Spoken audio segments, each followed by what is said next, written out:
자, 귀신 들린 이 아이를 고치는 사건은 공간복음에 다 기록되어 있습니다. 마태, 마가, 누가 다 기록되어 있는데 약간씩 차이가 있습니다. 신학의 차이가 있겠죠. 약간씩 차이가 있는데 특히 오늘 누가복음을 이제 읽으셨는데 마가복음이 가장 자세히 가장 장황하게 설명을 하고 있습니다. 마태나 누가는 간단하게 이야기를 하고 있는데 이 본문을 좀 보려면 마가복음을 좀 묵상하는 게 더 좋을 것 같아요. 마가복음 같은 경우에는 특별히 귀신 들린 아이의 아버지와의 믿음의 대화가 있어요. 이런 거잖아요. 할 수 있다면 해봐라 이렇게 그 아이 아버지가 예수님에게 이야기하지 않습니까? 할 수 있거든이 해봐라. 예수님께서 그 아버지에게 할 수 있거든이 무슨 말이냐? 믿는 자들에게는 능치 못할 일이 없다. 이런 믿음의 대화가 이 마가복음에는 있습니다. 근데 마태나 누가에는 없어요. 이런 것들이 약간 좀 차이가 있고 또 하나의 차이가 있는 게 뭐냐면 마가복음에는 어떤 기사를 싣고 있냐면 예수님과 베드로, 야고보, 요한이 변화산에 올라갔다가 내려왔을 때의 그 직전의 상황을 설명하고 있습니다. 그게 뭐냐면 나머지 9명의 제자들이 무리들에게 휩싸여 가지고 특별히 서기관들과 변론하고 있다. 이런 말이 마가복음에는 들어가 있어요. 근데 마태나 마가에는 누가에는 없단 말이죠. 변론을 하고 있었다. 그죠? 그러니까 베드로와 야고보, 요한이 예수님과 같이 변화산상에서 있는 동안에 예수가 없는 그 제자들이 없는 산 아래에는 능력이 사라지고 사람들과의 이 말싸움, 이 변론이라는 게 뭐냐면 네가 맞냐 내가 맞냐 뭐 이런 거잖아요. 이런 싸움의 자리가 되어 있었다는 것입니다. 특별히 거기에는 어떤 사람이 있었냐면 서기관이 득세하고 있었다. 마가복음에는 적고 있거든요. 이 서기관이 뭐냐면 논리로 무장한 사람들이에요. 이렇게 학문적으로 이러니까 이렇다, 저러니까 저렇다 이렇게 말하는 사람들이 이제 서기관들인데 그 사람들이 득세하고 있었고 제자들을 공격하면서 변론하고 있었다는 것입니다. 이런 부분들이 이제 공간복음에 달라요. 같은 기사인데 마태, 마가, 누가가 약간씩 다르다. 저는 이 믿음의 대화 또 변론하고 있었다 이런 부분들이 우리 신앙 가운데 주는 인사이트가 굉장히 큽니다. 특별히 이 변론하고 있었다. 예수님이 없는 자리에 사람들이 득세하고 그렇죠? 변론하고 있다. 근데 그렇게 읽어보니까 묵상하니까 오늘날 교회들이 또 마찬가지입니다. 교회들도 예수님이 떠나간 교회가 있죠. 예수님이 없는 교회 참 많거든요. 예수님이 없는 교회, 예수님이 떠나간 교회는요 항상 사람들의 변론이 있습니다. 이게 되니 안 되니, 이게 맞니 안 맞니, 그런 얘기들이 끊임없이 있어요. 그러니까 제가 볼 때 마가는 그런 부분에 있어서 아마 경험을 많이 했던 것 같아요. 예수님이 계신 교회는 되니 안 되니 이런 변론이 없어요. 아까 우리 그 아버지와의 믿음의 대화 가운데 능치 못할 일이 없다. 사람들이 할 수 있거든 한번 해봐라 이런 변론이잖아요. 그때 예수님이 뭐라고 말씀하시냐면 믿는 자들에겐 능치 못하는 게 없다. 그러니까 예수 그리스도께서 좌정하고 있는 교회는 그런 변론이 없다는 뜻입니다. 이렇게 우리의 삶의 자리까지 말씀의 묵상이 이어지죠.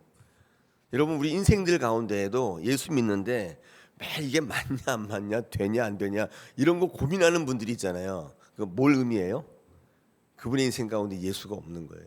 거의 정확합니다, 여러분. 우리가 신앙할 때 정확하게 얘기해야 돼요. 그런 건 그런 거고 이런 건 이런 거죠. 아니라고 하시면 안 돼요. 그러면 우리 인생 가운데 예수님이 좌정하시고 예수님이 계시는 인생을 살아야 되지 않습니까? 근데 참 불행하게도 이게 저절로 안 돼요. 훈련하시고 예배하시고 또 내려놓으시고 자기 부인하고 이게 굉장히 중요한데 그렇지 않으면 예수님이 우리 안에 항상 좌정해 계시지 않는다는. 인생 가운데 매일 등락을 거듭하는 인생을 산다. 첫 번째 묵상했던 거예요. 누가복음에는 없지만 마가복음에는 있거든요. 그런 말씀들이. 예수님께서 베드로, 야고보, 요한을 데리고 변화산에서 이제 기도하고 있는 동안에 산 아래에는 9명의 제자들이 지금 곤란한 일을 당하고 있었어요. 왜냐하면 귀신 들린 아이의 아버지가 아이를 데리고 와서 한번 고쳐달라 그랬는데 고치지 못하는 거예요. 그러니까 곤란한 일이라는 게 뭐냐면 왜 너희들은 귀신을 못 고치냐, 왜 못 내쫓지 못하느냐. 우리 40절에 보니까 오늘 누가복음 본문에 40절에 보니까 제자들이 능히 못했다 그렇게 되어 있습니다. 근데 여기서 중요한 발견점이 뭐냐면 사람들은 예수님과 예수님의 제자를 동일시하고 있어요. 예수님도 하는데 너희가 제자들이 아니냐, 그럼 너희들도 할 수 있을 거 아니냐, 이런 인식들이 이제 깔려 있는 거죠. 그래서 예수님이 없더라도 제자들에게 말하면 될 줄 알았는데 제자들이 못하는 거예요. 능력이 없는 거죠. 자, 그렇다면 한번 여쭙게요. 왜 제자들은 능히 귀신을 내쫓지 못했을까? 이렇게 묻는다면 왜 그렇죠? 왜 그렇습니까? 주님이 그 자리에 없었기 때문이죠. 그러니까 주님과 함께하지 않아서다 이렇게 이야기를 해도 무방하잖아요.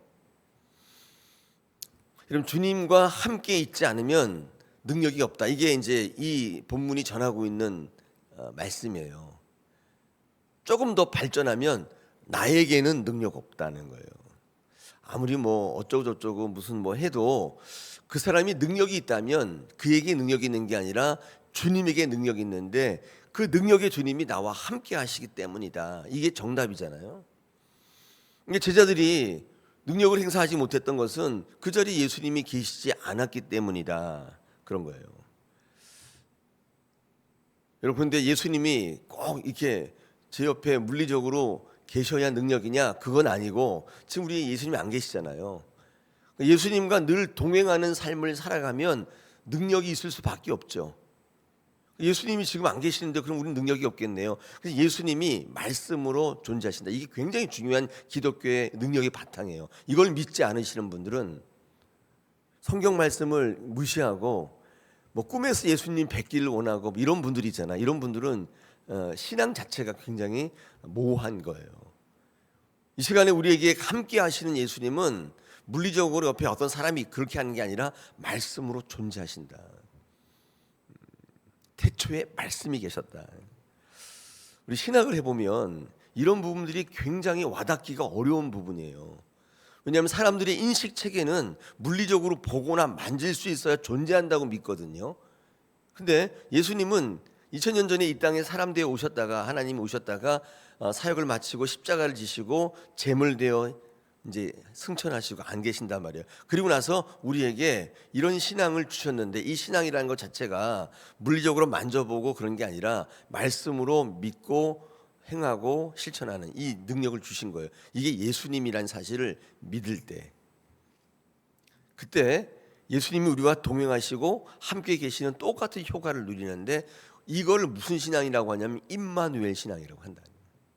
내가 너와 항상 함께 하시겠다. 그 약속을 붙드는 거거든요. 그러니까 2000년 전에 있었던 사람들은 굉장히 행운아예요.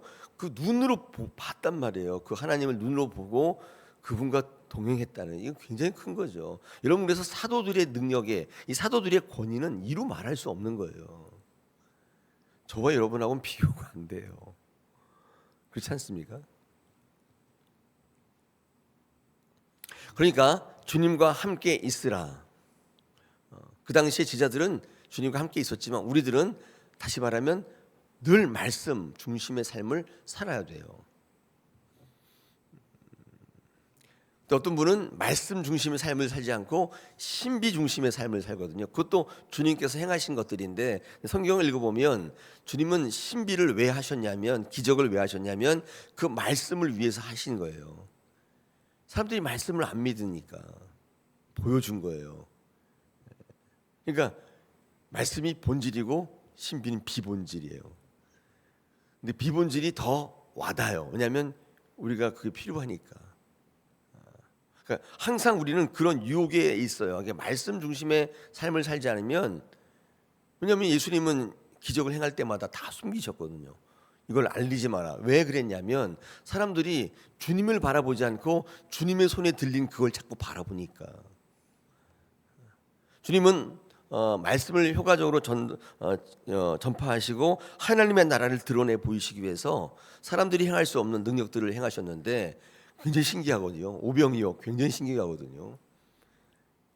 주님께서 하나님이란 사실을 믿지 않고 그건 당장 우리의 삶에 연결되지 않잖아요. 그게 무슨 소용이에요.